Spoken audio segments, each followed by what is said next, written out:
iPhone 16 Plus still hold up today? I'm gonna answer that in this video right now. Now I know what you may be thinking. Isn't the iPhone 16 like last year's phone? Why are you reviewing the iPhone 16 right now in 2026? Shut up. Shut up. Look, I want to do tech reviews. I don't have a lot of tech.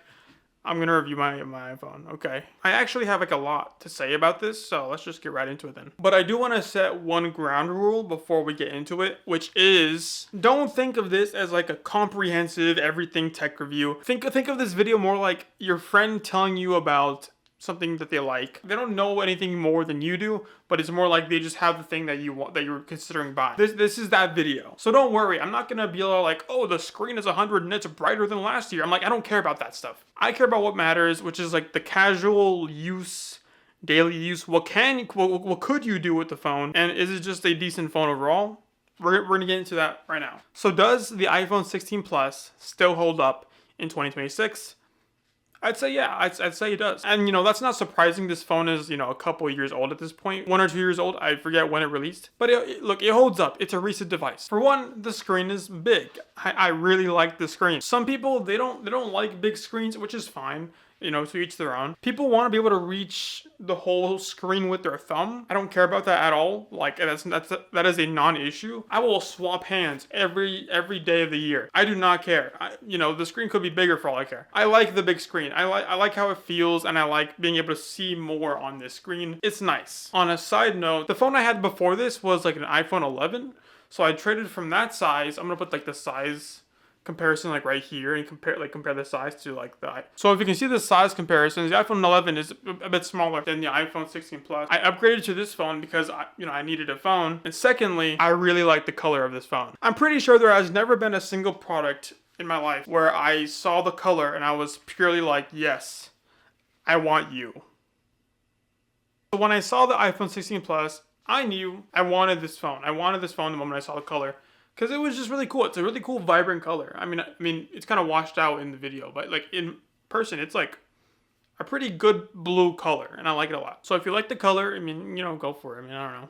If you like it, like it. But the color of the phone is not really that important. Like, it's more just, you know, to each their own. Whatever you like, it's fine. If you don't like the color, then okay, pick a different color. Who cares? Next up is the camera. The camera, which could record in 4K 60, is actually really cool. Most people won't really need this kind of power. For most people, this is more than enough to get the job done. People are happy with 4K. I'm happy with 4K. I don't need anything else. 4K 60 is like a great sweet spot. Could I do 4K 120 FPS?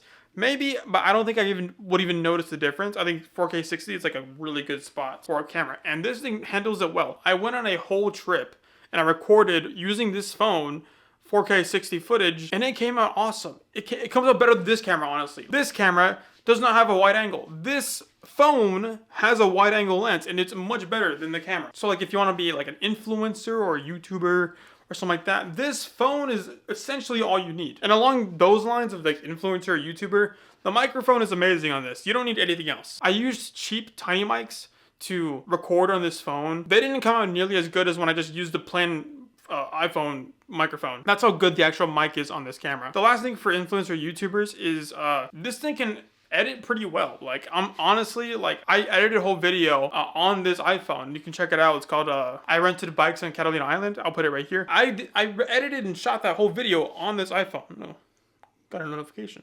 And I was very happy with the footage. I'm gonna be honest. So coming off of the influencer and YouTuber stuff that you might want to know about, the next thing is probably the newer addition to the iPhone series, is the action button. I don't know if you can see it there. One of the cool things with the action button is that you can configure it to different, like, just abilities, I guess. You get like an extra ability on your phone, which is really nice. For me, I use it as a flashlight. I tend to lose things, or I tend to be in the dark sometimes. Having this as a flashlight is very useful, because think about it. It's at night, you're sleeping, right? You wake up in the middle of the night, oh, it's dark, you can't see nothing. Wham! My hand goes to the table beside my bed. My phone is right there in the same spot that I always put it. I grab the phone, click the action button, and boom, flashlight.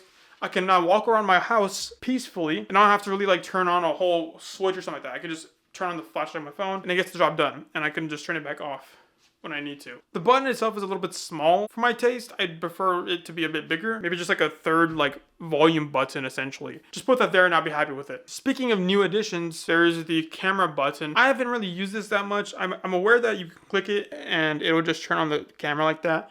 And you can use it to swipe and all that stuff. And if you click it again, it'll start recording. Click it again, it'll turn off. I've never used this. I mean, I honestly should. I should try using that more. I personally have not used that button much. I probably should. It's cool. It's cool. I'm not opposed to it. Side note, when it comes to editing on the iPhone, I find that the Premiere Pro app is actually kind of fire. I'm going to be honest. It's simple. It's easy to use. When it comes to other apps, say like CapCuts, Premiere Pro, I think it does well. I don't know if you have to pay to use the Adobe app on the iPhone, only because I know I'm subscribed to Adobe on my other devices. So I'm assuming, I guess, that transfers to the phone as well. I don't know. I just was able to use it. It was awesome. That's all I gotta say. It's a good app. So what now? Does this phone hold up in 2026? I'd argue probably yeah. The biggest thing, yeah, I think it's a great phone. I'd recommend it. What other stuff do people care about? Battery life. I don't know enough about battery life, and I have not paid attention to my batteries at all. Full disclosure, when it comes to batteries, I chew through battery life on every device I use. Like it goes from 100 to 0 like instantly, bro. So battery life for me is not a big deal. What matters to me is fast charging, and this phone charges really fast. I notice it every time. Plug it in at 20%. I walk away for 10 minutes. And when I come back, it's like at 40%. It's like, whoa, that was fast. I don't know if what I said in that example was actually fast, but whenever I come back to the phone when it's charging, it's like a lot has charged over the course of me being gone. It charges fast. Just get a fast charger. That's what I love about this phone. On previous phones, they don't charge as fast. I like this. I like the fast charging. It's great. And so after that, I don't think I got much else to say, honestly. I mean, yeah, the screen is pretty. The colors are pretty. It's fast. It's smooth. You can see the specs online. It holds up in 2026. That being said, I'll see you guys tomorrow.